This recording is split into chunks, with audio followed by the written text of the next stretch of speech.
নিয়ম বহির্ভূতভাবে মহিলা তৃণমূল ব্লক সভানেত্রীর স্বামীকে রেশন ডিলারশিপ পাইয়ে দেওয়ার অভিযোগ। উচ্চ আদালতের নির্দেশের পরেও রেশন ডিলারশিপ উপযুক্ত আবেদনকারীকে ইস্যু করতে বিলম্ব করার অভিযোগ জেলা খাদ্য সরবরাহ দপ্তরের বিরুদ্ধে।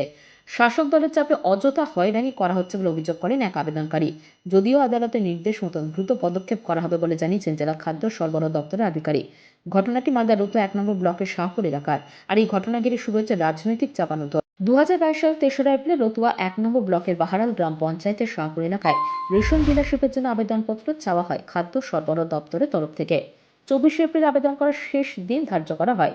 সে সময় শেখ আতাউর নামে এক যুবক রেশন ডিলারশিপের জন্য আবেদন করেন। তার অভিযোগ, 24 এপ্রিল আবেদন জমা দেওয়ার শেষ দিন থাকলেও 28 এপ্রিল রেশন ডিলারশিপের জন্য আবেদন করেন রতুয়া 1 নম্বর ব্লক মহিলা তৃণমূল সভানেত্রী রুকসানা পারভিনের স্বামী আফসার আলী। এমনকি আফসার আলী এই ডিলারশিপ পান। এরপরই কলকাতা উচ্চ আদালতের দ্বারস্থ হন শেখ আতাউর। সিঙ্গেল বেঞ্চ তার পক্ষে রায় দিলেও সে রায়কে কার্যকর করতে বিলম্ব করে জেলা খাদ্য দপ্তরের অভিযোগ। এরপর তৃণমূল নেত্রীর স্বামী ডিভিশন বেঞ্চের দ্বারস্থ হন। ডিভিশন বেঞ্চে 2 মাসের মধ্যে সিঙ্গেল বেঞ্চের রায়কে কার্যকরী করার নির্দেশ দেন। কিন্তু এরপরও সে রায় কার্যকরী করতে বিলম্ব করছে খাদ্য দপ্তর বলে অভিযোগ। এমনকি নিয়ম বহির্ভূতভাবে প্রভাবশালীকে রেশন ডিলারশিপ পাইয়ে দেওয়ার অভিযোগ তোলা হয়েছে।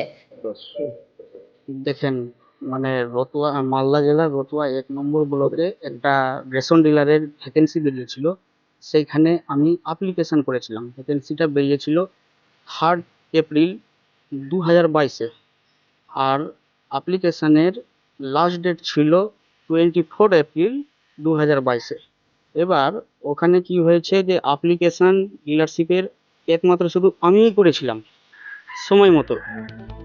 এবার সময়ের হঠাৎ কি হয়েছে যে কোনো অ্যাপ্লিকেশনের ডেট বাড়েনি, কোনো কিছু হয়নি। ওখানে হঠাৎ করে ও লাইসেন্স পেয়ে গেছে।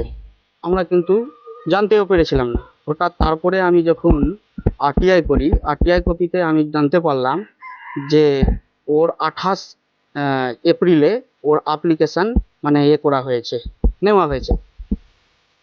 তারপরে আমি আদালতের দ্বারস্থ হই। দ্বারস্থ হওয়ার পরে যখন সিঙ্গেল বেঞ্চে যাই, রায়টা আমার পক্ষেই হয়।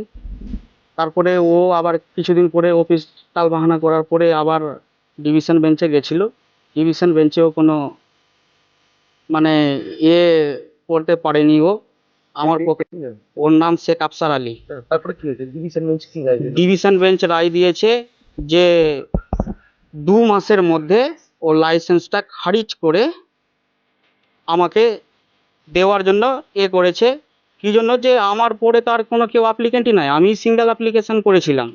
এবার অফিস এখন করেছে। অফিসের উপরে আদালত যখন সময় দিয়েছে, আমি তার উপরে এখন অপেক্ষা করছি। কি মনে হয় আপনার সাথে প্রতারণা করা হয়েছিল? 100% আমার উপরে প্রতারণা করা হয়েছে। এর প্রতারণার কারণ হচ্ছে যে ও প্রভাবশালী, সেই বলেই একমাত্র প্রতারণা করা হয়েছে। ও যদি প্রভাবশালী থাকতো না, তাহলে ওর কি অ্যাপ্লিকেশন গ্রহণ করা হতো এক্সপায়ারি ডেটের পরে? কোনো জায়গায় কি হয়েছে পশ্চিমবঙ্গের? ও জেলা সভাপতি বলে দেখেন, এখানে তো সবাই জড়িত আছে, খাদ্যমন্ত্রী পর্যন্ত জড়িত আছে। যে একজন খাদ্যমন্ত্রী যেখানে খাদ্য ভবনে যখন না থাকে, তাহলে ওর ডেট এক্সপায়ারি যেখানে লেখা আছে 3rd এপ্রিল থেকে 24 এপ্রিল, তার মধ্যে 21 দিনের মধ্যে অ্যাপ্লিকেশন জমা করতে হবে। হঠাৎ ওখানে 30 এপ্রিল হয়ে গেল। তো চান আপনি? আমি চাইছি, দেখেন, যে সুরাহা না হয়, যদি মানে অফিস যদি না করে, কোর্টের রায়কেও যদি ওরা যদি করে, তাহলে আমি আবার আদালত অবমাননার মামলা করব। যদিও এ বিষয়ে আফসার আলীকে প্রশ্ন করা হলে তিনি কোনো উত্তর দিতে চাননি। জেলা খাদ্য সরবরাহ দপ্তরের আধিকারিক মানিক সরকার বলেন, উচ্চ আদালতের নির্দেশের কপি আমরা হাতে পেয়েছি। আদালত যা দিয়েছে তা কার্যকরী করা হবে। আর এই ঘটনা ঘিরে শুরু হয়েছে রাজনৈতিক চাপানুতর। মালদা উত্তরে বিজেপি সাংসদ খগেন মুর্মু বলেন, তৃণমূলের সবকিছুতেই দুর্নীতি আছে। একাধিক নেতা জেলে আছে, বাকিদেরও জেলে যাওয়া উচিত।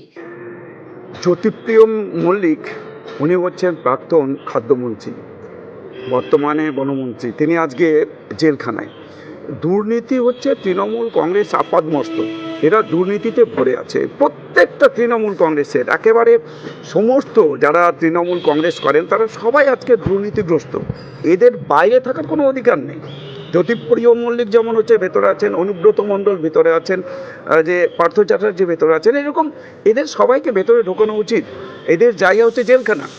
আমাদের মালদা জেলার একজন হচ্ছে তৃণমূল কংগ্রেসের জেলা সভাপতি, তার আত্মীয়র নামে এইভাবে একটা অবৈধ একটা হচ্ছে যে একটা ডিলারশিপ দিয়েছে, রেশন ডিলারশিপ দিয়েছে, আজকে বাতিল হয়েছে সঠিকভাবে, এটা হাইকোর্ট করেছে। সুতরাং এদের কোনো অধিকার নেই বাইরে থাকার। এত দুর্নীতি, এই দুর্নীতি এরা যতটা করেছেন, সুতরাং বাইরে এদের ঘুরে বেড়ার কোনো অধিকার নেই। এদের একমাত্র জায়গা হচ্ছে জেলখানা, যেখানে যাওয়া উচিত সবাইকে।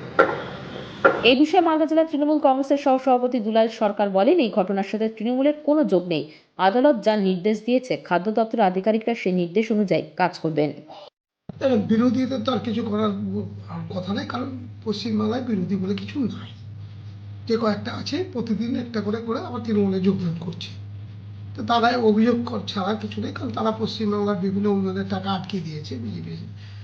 তো তাদের বিরুদ্ধে আমাদের তৃণমূল কংগ্রেসের লড়াই আছে। বাংলার মানুষ বারবার তাই মমতা ব্যানার্জি করে। রেশন ডিলারশিপের একটা নোটিশ হয়েছিল, তার কিছু ক্রাইটেরিয়া ছিল। আর আমার যা মনে হয় যিনি পেয়েছেন ওনার হাজব্যান্ড একজন এক্স আর্মি, ক্রাইটেরিয়াতে তিনি পেয়ে থাকতে পারেন। এবার যদি মহামান্য হাইকোর্ট যদি কোনো রায় দিয়ে থাকে, সেটা তো ফুড সাপ্লাইয়ের অফিসাররা দেখবে, কারণ কেউ কোনো অধিকার পেয়ে থাকলে তাকে বানচাল করার জন্য যদি হাইকোর্ট কোনো রায় দিয়ে থাকে, আইনগত ব্যবস্থা ফুড সাপ্লাই নিতে পারে। তো আমাদের ব্যাপারটা জানা নেই, এর সাথে তৃণমূল কংগ্রেসের কোনো নেই, কারণ দিনে দিনে কোনো মানুষই আর অন্য রাজনৈতিক দলে থাকছে না, সবাই তৃণমূল কংগ্রেসের মমতা বন্দ্যোপাধ্যায় লড়াইয়ের সাথে, এবং বিজেপির বিমাত্র সুলভের বাংলার প্রতি যে অফিসার তার বিরুদ্ধে গিয়ে তারা সবাই তৃণমূল কংগ্রেস হয়ে যাচ্ছে। সেখানে তৃণমূল কংগ্রেস কোনো ব্যাপার না, আইনের ব্যবস্থায় চললো। তো বললেন এ ব্যাপারে আমরাও জেলা সভাপতির কথা বলবো, যদি জেলা ফুড সাপ্লাইয়ের ব্যাপার আছে বা রাজ্য ফুড সাপ্লাইয়ের ব্যাপার আছে, আইনের উপর দিয়ে যদি কিছু থাকে অটোমেটিকলি বানচাল হয়ে যাবে। হাজব্যান্ড তো নিজে সার্টিফিকেট কিনে রেশন দোকান খুলে বসে সে অ্যাপ্লাই করেছিলেন।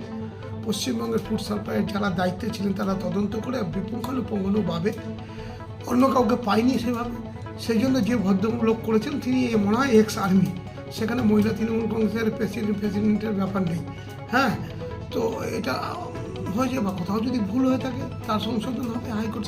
ঠিক আছে, হাইকোর্টের যখন বলেছে, হাইকোর্ট আমাদের উচ্চ পর্যায়ের যারা রাজ্য ফুড সাপ্লাই অফিসাররা আছে তাদের কাছে অবশ্যই পাঠালে তারা দেখে নিয়ে ব্যবস্থা নেবে।